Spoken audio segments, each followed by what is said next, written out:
Venezuela had originally come from a republic known as Gran Colombia that lasted for 11 years, from 1819 to 1830. This consisted of Panama, Colombia, Venezuela, and Ecuador.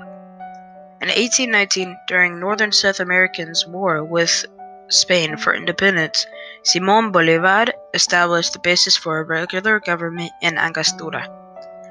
The Republic of Gran Colombia became organized at the Congress at Cúcuta in 1821. Before this, the government had been made of military with direct power exercised by the regional vice presidents while President Bolívar was campaigning. Gran Colombia had a very short existence during the war. Subsequent civilian and military rivalry for public office and regional jealousies led to a rebellion in Venezuela. After ruling as dictator from 1828 to 1830, Bolívar convoked a convention to frame a new constitution. Bolívar resigned and left for the northern coast, where he died near Santa Marta on December 17, 1830.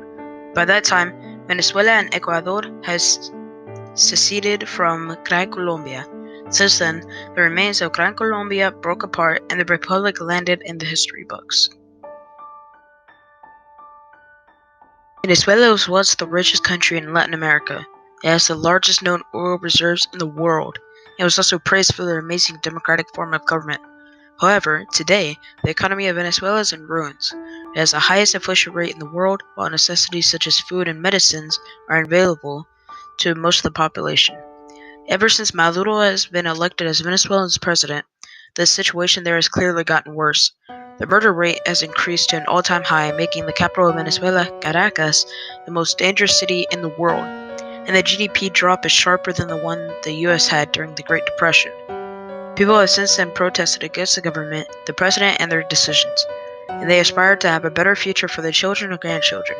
And when your family and your people are in danger because of the mismanagement by an illegitimate president that has taken the office, something has to be done. 80% of the Venezuelan people want Maduro removed from his position in office.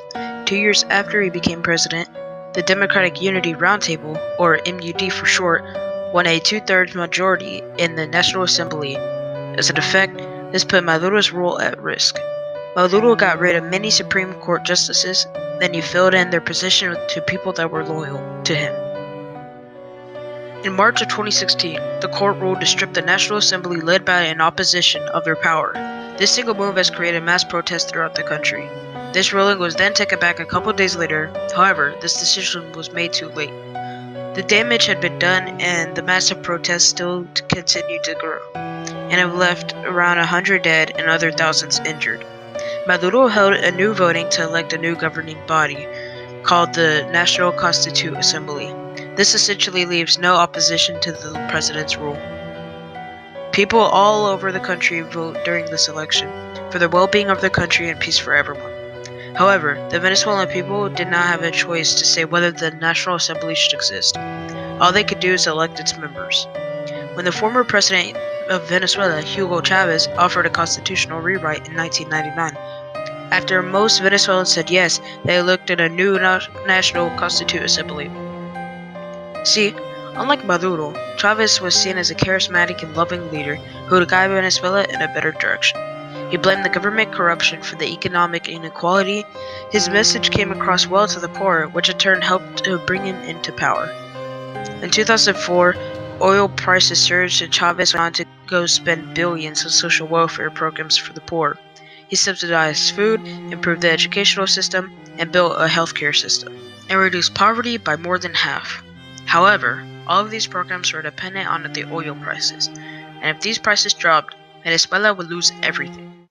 And that's exactly what happened. Shortly after Maduro took office in 2014, oil prices fell, and Maduro failed to fix the issue. This has caused the inflation to be so high that the people cannot even buy necessities. Maduro has also rigged the government and the economy to keep himself in power, only this time without the support of the poor.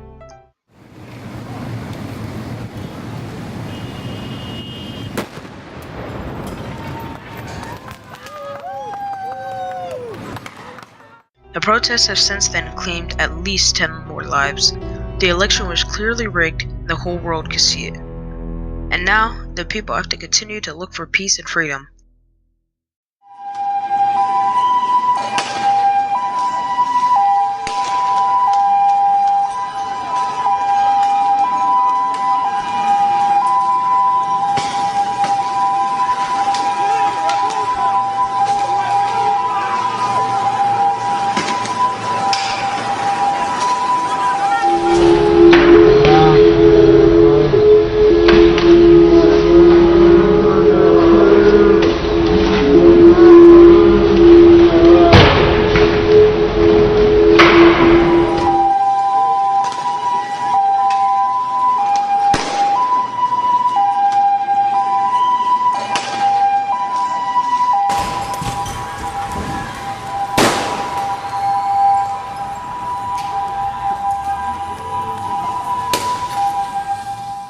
Many borders around Venezuela have increased their border control. However, Colombia is doing something different. It's allowing the Venezuelan people to cross the border into the country without resistance. This dramatic event has caused over 1 million Venezuelans to cross over into Colombia. On March 7th, 2019, a blackout spread across Venezuela due to the mismanagement of the country's leader, Maduro. However, even after this event, the government still does not do anything to help its people through the time of struggle. Instead, the government is allowing the people to die that have been relying on the technologies provided to them by hospitals. This power outage has killed 4 people so far that needed the hospitals to sustain their lives simply because of the mismanagement of Venezuela's leader. With all that has happened to Venezuela in the past couple of years, one thing is certain: it must change. Whether the US sends troops to Venezuela or the country's leader, Maduro, will be assassinated, something will happen, something will change, something new will come, either now or in the near future. Until then, people live in suffering, slowly waiting for help to arrive. These people live in poverty and in pain, and they stay in their cursed country waiting for a blessing. Until then, more civilians will die every day to the cruelty of its leaders. How did you feel about Chavez when he was in power? ¿Cómo te sentiste con respecto a Chávez cuando estaba en el poder? Bueno, Chávez cuando comenzó en el poder ofreció muchas cosas buenas, que la mayoría se lo creyó. Después poco a poco fue sacando su poder y llevando a Venezuela a una dictadura. How do you feel knowing that many people died because of the violence there? ¿Cómo te sientes al saber que muchas personas mueren a causa de la violencia en Venezuela?